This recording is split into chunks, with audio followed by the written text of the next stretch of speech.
that communities are so important, and yet we live at a time when there's never been more people who are feeling isolated and lonely. That there is a sense in many parts of the world, particularly in big cities, where it feels as if everybody's fragmented, that there is huge division and no sense of community. What I also find fascinating is it often takes an emergency, a tragedy, to bring a community together, where people who've never talked to one another finally find the barriers that stop them talking to one another on a day-to-day basis are actually prepared to go and help people they don't know, to give their time, to give their resources to people they don't know. When at times when things are good, they wouldn't dream of even saying hello or waving. So I wonder, what does community mean to you? And I think it would be great if you could share that with us, either through the website or email me. I, as always, am joined by my great friend, Rachel Davidson, and both of us are international best-selling authors. Rachel's book, The Point of Me, and my two bestsellers, Chariots on Fire, and the latest one, Thriving Not Surviving, The 5 Secret Pathways of Happiness, Success and Fulfillment. Whilst Rachel's book's a novel, and my books are around self-help, I suppose, there are common threads which run through them. And the common thread, I would say, that runs through them is about relationships, and relationships with self and with others. Yes. And community is all about that, because those of you who have heard me speak before will know that I talk about that every relationship that we have with other people is a reflection of the relationship we have with ourselves. So how is it that we live in a society, a broad society, where division and separation have become the norm? You don't have to go far back in history, pre-Second World War, which in historical terms is the blink of an eye, when communities were everything. I was listening to the news this morning. It was talking about when people had babies, right, and how often it's not the fairy story that people think it ought to be, and those first few weeks are really challenging. And the newsreader brought up the point that in previous times there would be your family around you, your nuclear family, your parents, for example, your mother would be there, potentially your grandmother, aunts and uncles, your neighbours would be helping, and in fact it would be a whole community who would support you in that getting over the birth and getting into the swing of motherhood. And if you were under pressure, then somebody would take the baby off for a cuddle or for a time. Now, I know there are exceptions, and if you were very rich, you probably didn't see your baby. You'd have a wet nurse and you'd have a nanny. But for most people, that sense of community was supporting you, and it was there in good times, and it was there in times of trouble. And hence the phrase, it takes a village to raise. I was just thinking of exactly the same thing. Yeah, and actually going back to your point about, it's not that long in human history since those times in the early 1900s and so on, where that sense of community was and closeness was there, because mobility. It's the invention of things like the railways and the motor car, which make the whole population much more mobile, and so now it becomes possible to get up and move away from your family and go and work in other places and stuff. It's really not that long, though, in the sense of the whole of human history, since we were literally tribes in jungles, and having children within a tribe was literally the tribe's whole affair. You can see that in the great apes, can't you, in their social structures and so on and so forth. But the thing I find fascinating is, bringing up children, raising them, giving them a sense of identity individually and collectively is vital for our mental health. And I don't think that it's a coincidence that we have such a rise in mental ill health. Yes. Now, some of that is around the fact that people are prepared to talk about it. Yes. And I think we have to take that on board, and Yes. I applaud that. Yes. I find the fascinating thing was that children and young people particularly think they have a community within the cyber world. Yes. Facebook, LinkedIn, all of those things. And indeed they do, and many children get a great deal of support and satisfaction from that grouping, and being able to play with other people who are perhaps in different countries. Yes. However, there's a dark side to that, isn't there? Yes. And because those children are then isolated in their bedroom, and they would never have been isolated, they would have likelihood shared a bedroom, and that then everybody would live in the one communal room downstairs. Yes. But those children can feel very, very isolated and very threatened, bullied by remarks, by things that are said within the context of social media. Yeah. And they then don't have the internal resources or the external community resources that can actually say, do you know what, let's put that into perspective. Yeah. That's somebody who is hurting themselves, who is being vicious, who's being unreasonable. Yeah. But look at all of these people who care about you and who can redress the balance. Yeah, I mean, it's such a sort of slightly alien childhood that a lot of children nowadays are having. So, I mean, you know, it wasn't that long ago that smartphones didn't exist. So I can remember the phone in the hall on a long wire, and you'd sit on the stairs, and that was about it. And there was a time limit because it was expensive. Yeah. Or you went up to the red box on the corner and you made a phone call with your pennies. Yeah, or radically, you walked around and knocked on their door and said, do you want to come out and play? Well, of course.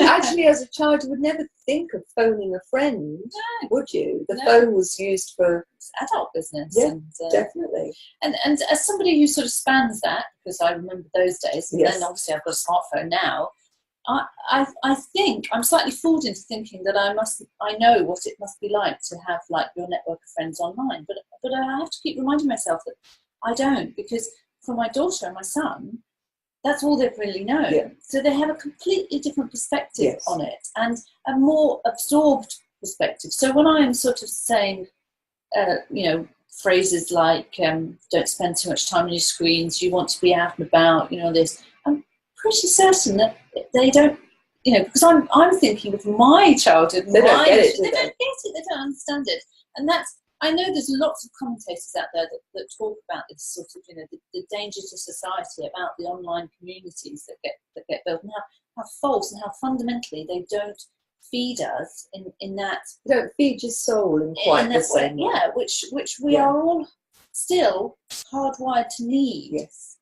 I think if we go back to the what does a community mean? A community is a collection of people. And I would say it has to be more than just a collection of people. It has to have a common framework, if you like. Yes. A common purpose. And so if you go into organisations, particularly if you go into things like you know, people raising money for charity, where there is a sense of real purpose to that.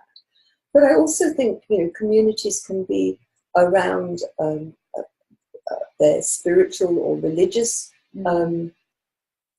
intention. What I would say is, for me, it's important for community to be inclusive. Yes. And there are many communities who, whilst within the community there is a sense of belonging. Yes. That is done with a very strong sense of, we belong. Yes. You don't. Yes. You're not part of our community. Yes. Therefore, we care about us, but we don't care about you. Yeah, and it's very interesting, isn't it? Because in the macro sense of it, the global politics, there's a lot of that sense of separation, protectionism. Yeah, you know, the messages coming out of the United States around trade and so on. Well, Europe. I mean, you don't have to go far. No, you know, communities within any city in any of the Western, well, any part of the world, there will be factions. There will be little communities that are very try to be protected and you know, these are our rules, and if you play by our rules and you Yes. believe what we believe and Yeah. you agree with what we do, Yeah. you're an innie. Yeah. And if you don't, you're an outie. And it's sort of obvious to sort of be a slightly layman psychological. When you go back to the great apes, you know, they certainly chimpanzee society will fight chimpanzee tribe to the death over territory. But Stone Age man, you know, Neanderthal man, early cavemen, territory was important. Yes, and it wasn't only survival. about territory, but it was about, you know, taking on board other people, going and stealing women in order to increase your tribe and therefore increase your chances of tribe survival. In many ways, I think that we have gone backwards to a time where there was such fear about difference that people are very much, will keep ourselves to ourselves, but more than that, we will not allow ourselves to mix in case there is that difference starts to dilute what we're doing. Yes. And, you know, for me, fundamentalists of any sort are very scary. Yes. That, you know, I am right and you are wrong. Yeah.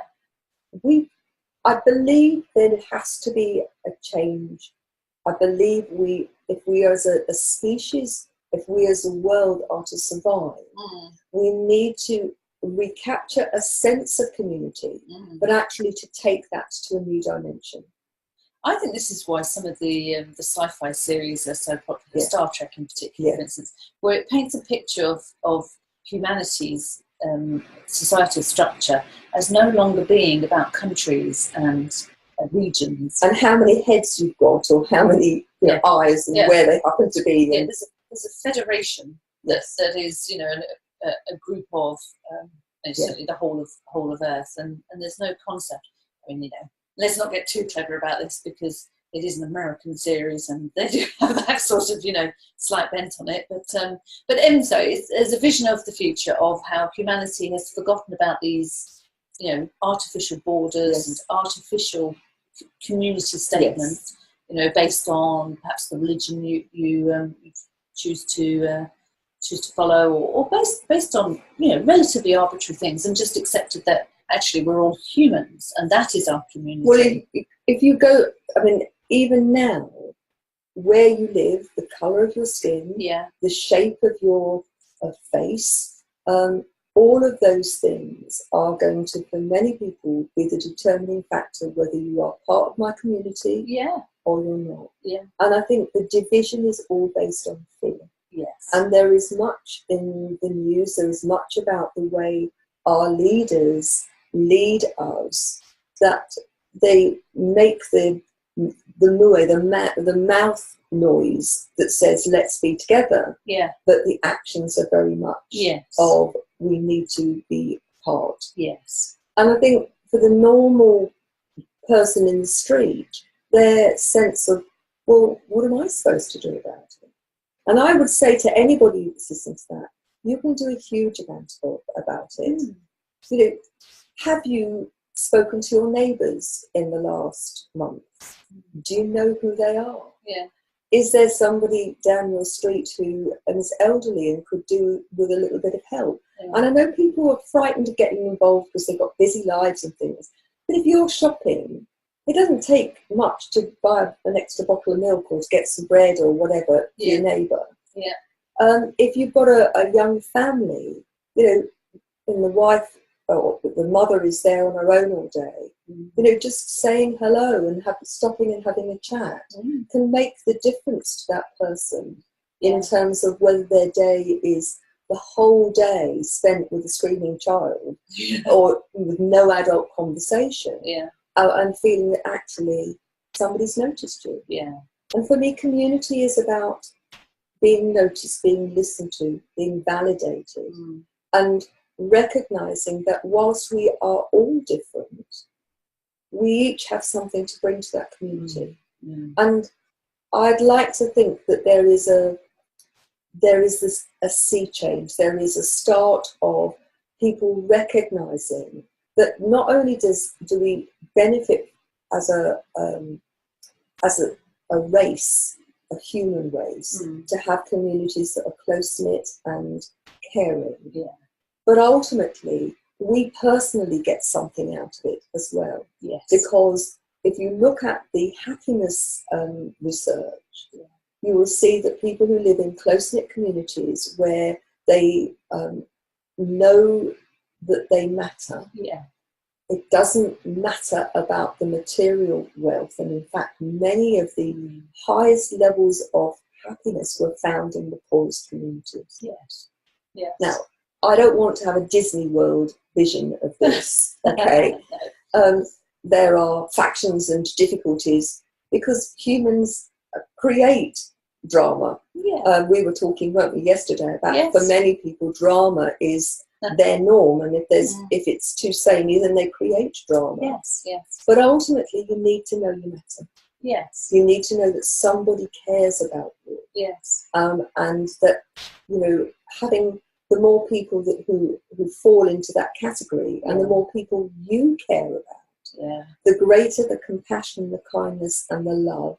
And I'm not talking about namby-pamby love. I'm talking about having high expectations and, you know, an integrity behind that. That love. Yes. That's not indulgent. That actually is something that requires you to be the best you can be. Yes. So if you're within a community where that is the culture that is engendered, then that community will thrive.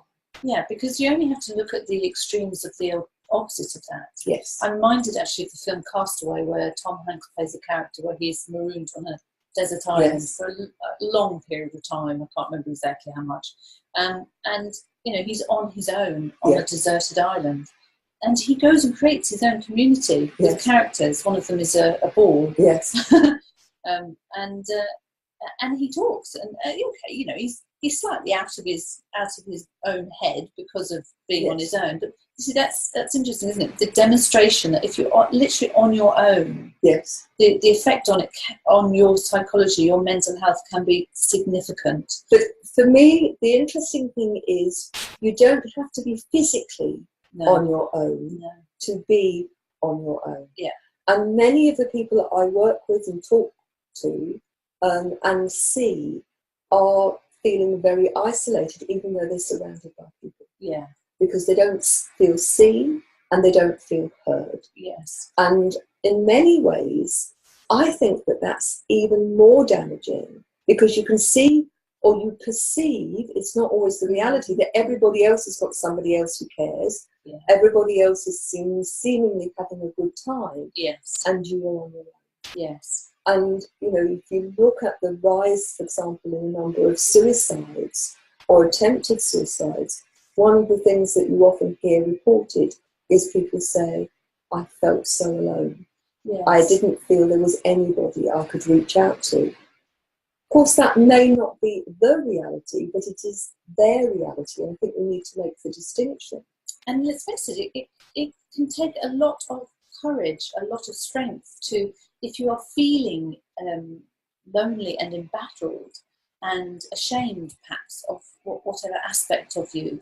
A lot of people feel shame about the fact they feel lonely. Yes. Because they feel they shouldn't feel lonely. I'm surrounded by these people. Why am I behaving like this? And they turn it in on themselves. But so to reach out and ask for help is incredibly difficult, isn't it? It's not easy, otherwise people would do it. I think that there's a lot in that, and I would say that if I've been working with people who are feeling lonely, the one thing that can make a real difference is turn the attention onto somebody else. Yeah. So go and find something that you're interested in. Mm. Join a group of people who are doing something for other people. Mm.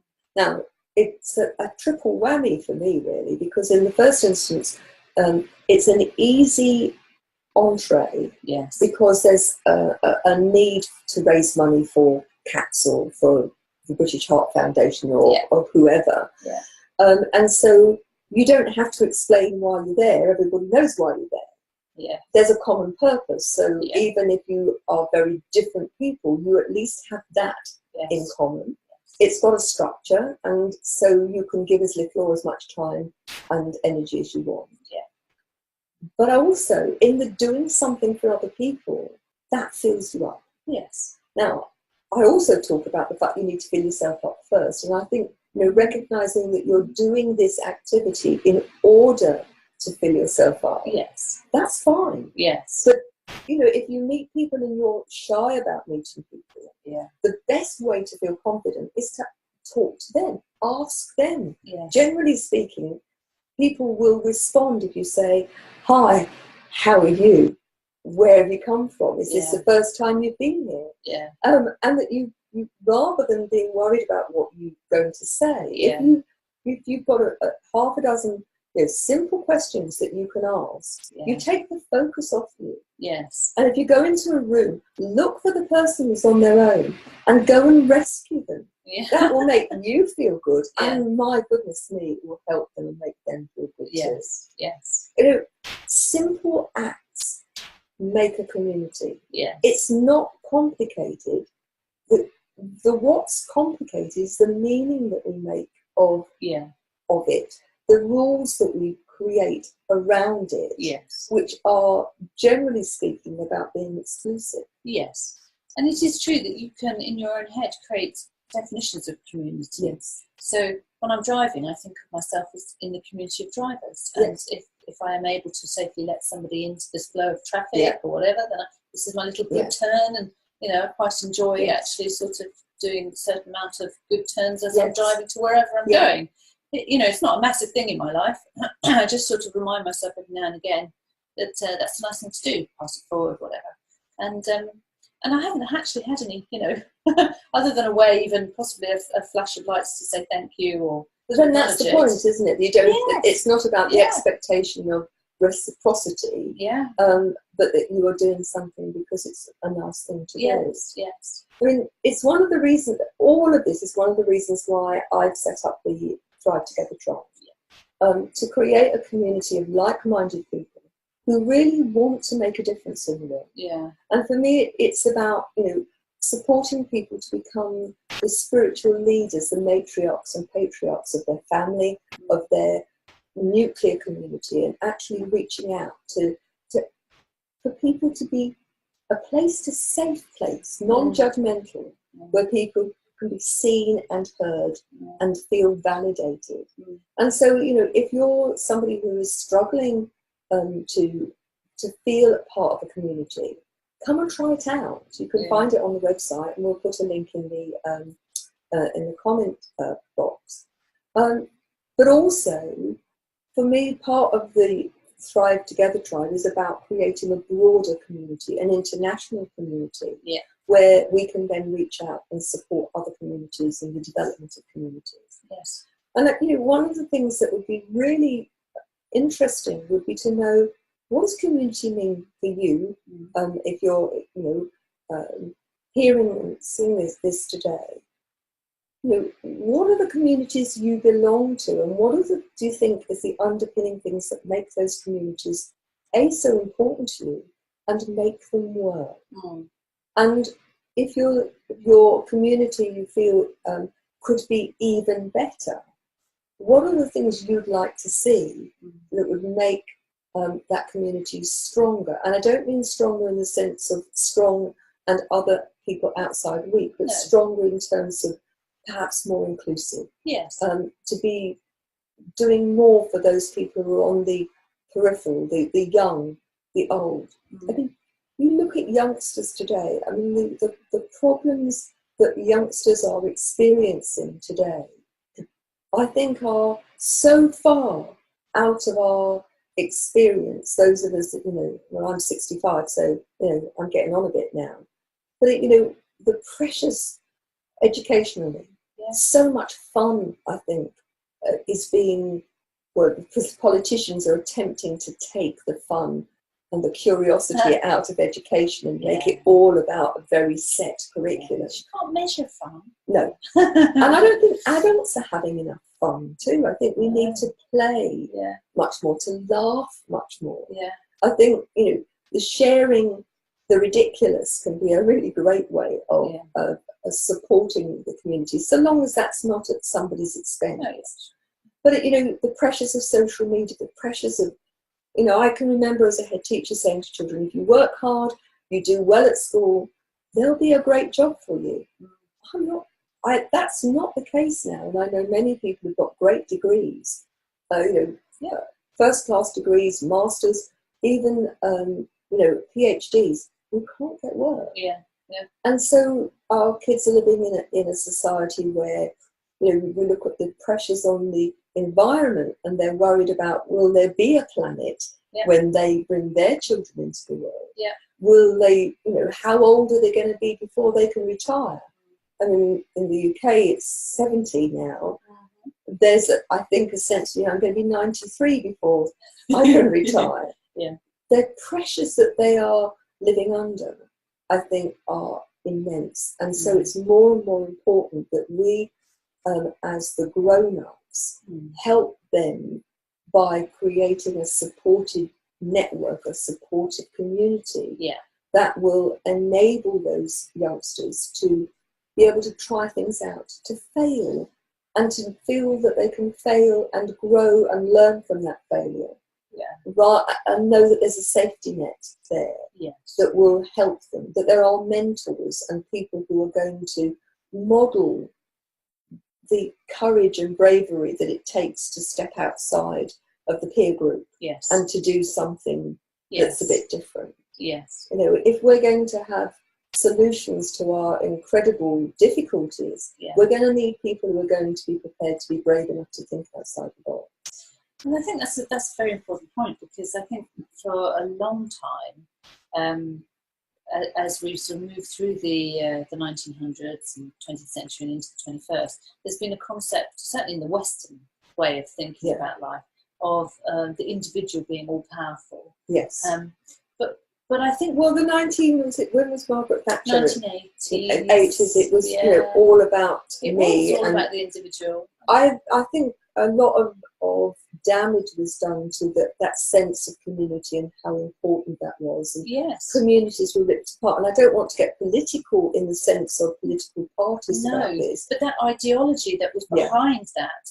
And it was being replicated around the world, wasn't it? Yes, it really was the growth of the individual. Yes. But I think the subtlety that because that's absolutely relevant. We are all individuals, and we should, And everything starts with us. Yes. If you want to be a great leader, you have to lead yourself. But the subtlety is that a lot of people think about the individual and think about their rights they have. Yes, but not the responsibilities. They forget the responsibilities, and I think if we are to have a more community-minded approach and therefore a better society overall and therefore a better planet overall, I think it's because each individual has to remember, yes, as an individual you have rights, some, and some of us have more rights than others. Yes. And yes, you have privileges and some of them are, but ultimately we all have responsibility. And if you work to be an individual who is responsible, then by definition, I think you will start to find ways that you are supporting your community and you are working outside of yourself. And so life becomes less about, I have rights and I want, and more about how can I leave a better mark on this? Yeah. What's my legacy going to be? Yeah. I mean, one of the things that if anybody who's listening has read Thriving, Not Surviving, the 5 Secret Pathways to Happiness, Success and Fulfillment, one of the principles is that we are responsible for our own emotional well-being, that nobody can make us happy unless we choose to be happy. Yeah. Nobody can make us angry or whatever unless we choose to let them. Yeah. But also we are responsible for everything we say and do. How and when we say it, if we say or do it at all. Yeah. And I think if we take responsibility for that and take responsibility for ourselves and for making the world within the constraints of our limitations, that we make the world as best a place as we can be. Yes. And for anybody who's a part of this, who thinks that they can have no impact, I'm reminded of the African proverb which says, if you think you have little impact because you're too small, think about spending the night in a room with a mosquito. We, each of us, have an amazing capacity to have impact. And just simply something as simple as smiling and saying hello to people as you walk down the street. Yeah. You could be the only person that has had interaction with that person. Yeah. By opening a door, by saying to somebody, how are you feeling? Yeah. You can make a profound difference to that person. Yeah. It seems so little, but if you're on the receiving end and you're having a difficult day and somebody smiles and says, hi, how are you? Yeah. It can have a tremendous effect. Definitely. So that brings us to the end of our genuine chat today. Thank you so much for joining us, and we hope that you're going to join us on our future chats. We are doing this on a regular basis. Please let us know what you think. Thanks very much for joining us. So this is Gina Gardiner and Rachel Davidson. Gina Gardiner, your host on Passionate World Radio. Thanks very much indeed. Take care now.